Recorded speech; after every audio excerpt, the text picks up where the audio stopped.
This won gold place in this month's Hobbytown Mini 4-Wheel Drive Open Class Races.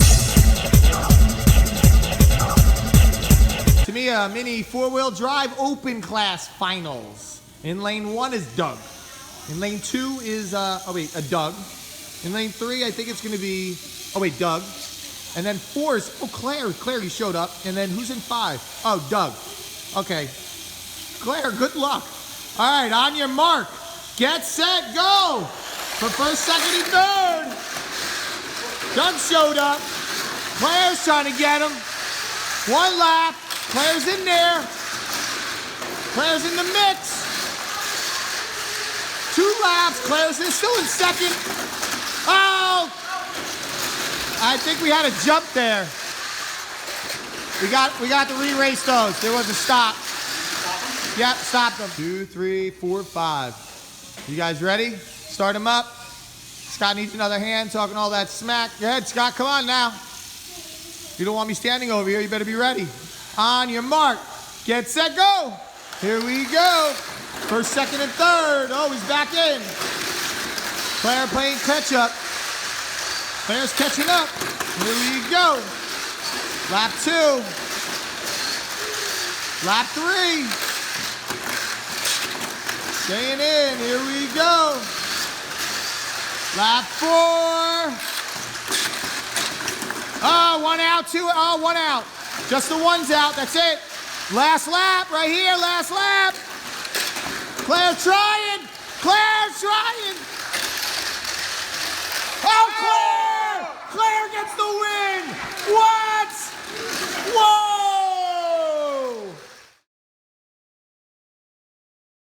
Even though I like to poke fun of it, it's got a lot of really nifty features that make it a very competitive car. So it's got an MS suspension chassis. That's the foundation of it. It's got these half low fricks and half Reston sponge tires in the front, half super hard and a little bit of Reston on the back.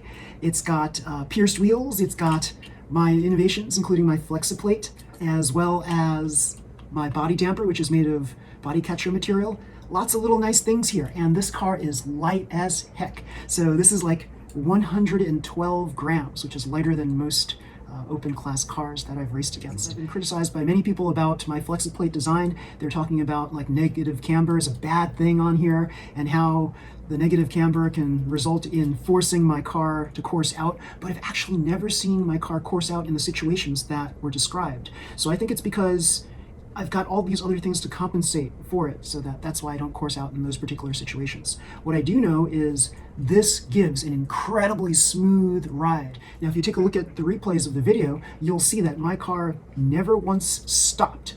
It just continued on the incline over little hills. It's like it was almost flawless on the track. It wasn't the fastest car, but it moved along steadily and progressively. And truth be told, I didn't have super juiced up batteries in this. My batteries were charged to 144 volts or less. I had to actually dumb down the voltage a lot, because if I just kept this at the usual 161 volt batteries that I use, this thing would probably fly off the track in the first turn. So I had to figure out how to dumb down the speed of this super fast car. So this goes to what I've been saying before. Build your cars with speed first, technical second, and then worry about dumbing down the speed. So some people like to build these awesomely technical cars that can traverse all tracks, but they're not very fast. My thinking is you build with speed first, and then once you get that speed in place, make sure that it can also traverse technical tracks, but make sure that it's adaptable to different tracks. So if you dumb down the speed, then it'll still stay on those technical tracks. So yeah, you cannot teach speed, right? You can definitely teach a car how to traverse technical tracks, but you can't teach it speed. So build your cars with speed in mind, and then I think you'll be very successful in the future. So yeah, I'm really glad that I won gold this month, because it was against some stellar competition. One racer had 4 cars against me. It was like a David versus Goliath situation, where I was like, okay, I'm gonna put my little crappy car next to these awesome hunk of cars. You know, these are all like totally professionally tuned cars, and I'm like, whoa, I've got this crazy thing that looks like I just made it at home, and I just made it out of cheap parts, which I did. So yeah, it's pretty cool. I had several open class cars to try on that track, and this one just happened to be one of the better ones on there. So I was going to race Firefly, my usual bread and butter car, but this has its purposes. On that particular track, it wasn't so good. And I think it's also because this has been battle damaged recently, so it's not going to go the way that I want it to go. So this is actually a very stable car. It's very fast, but on this particular track, Thundershot killed it. So yeah, it's pretty cool. So I had other cars that in contention also. This is actually my fastest car. You've seen Candy before. You know how fast Candy is. 47 kilometers per hour at its top speed. That's really fast, guys. But it was so fast around straights that on turns it just like slows down. So with this sprint dash motor in there, it's just not as fast as other cars.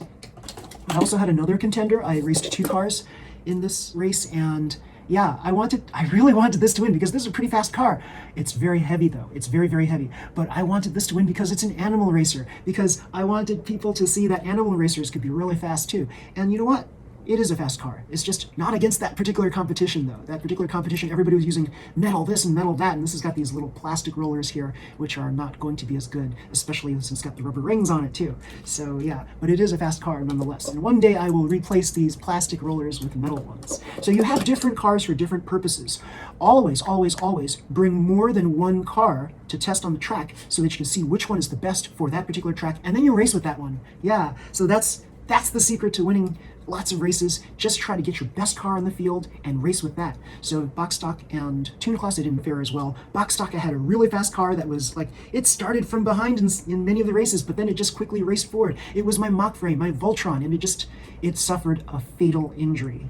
So by that I mean the chassis is now destroyed. I have to take it apart, like I've got all the parts separated. So I tried to take the heart and soul of that and place it into a current mock frame, but it wasn't quite the same. My new mock frames jumped off the track, coursed out on even the simplest of tracks, so I'm not going to use any of those parts, unfortunately. So then I've got, in tune class, I raced Pango and my new mock frame, Vulture, and those did fairly well, but they were not as fast as the competition.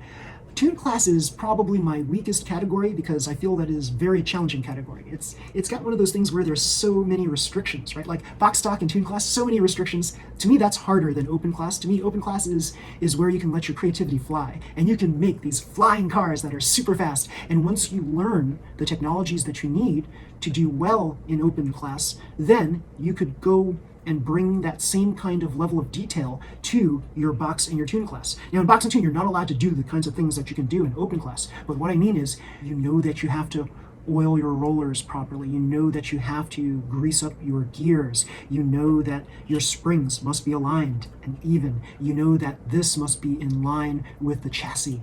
Everything has to be in parallel. This has to be in parallel. When this isn't bouncing up and down, it's got to be parallel. You have to look at every little thing. That's why you'll see in between races, I'm checking every little component of my car to make sure that everything is strong, stable, and solid. Because if I raced without a strong, stable, solid car, I would not be winning. So yeah, there was one point where I raced in one of the semifinal races. I just said, this is like, I don't have time to fix this. I'm just going to race this anyway. And of course I lost because this was loose. This flexo plate was loose. And when I tightened it, it became competitive again. So make sure that all of your parts are solid on your car before you race it.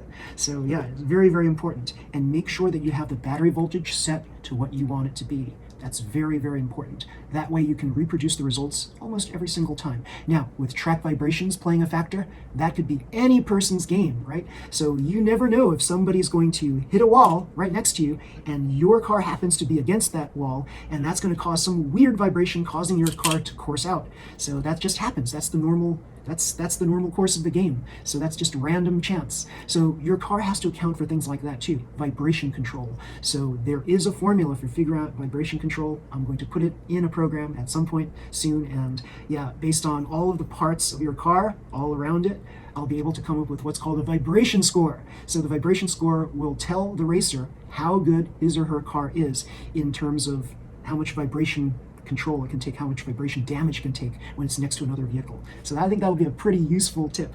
So anyway, if you like this video, please slam the like button and subscribe to my channel. You'll see more videos just like this one. Until next time, everybody, see you, bye.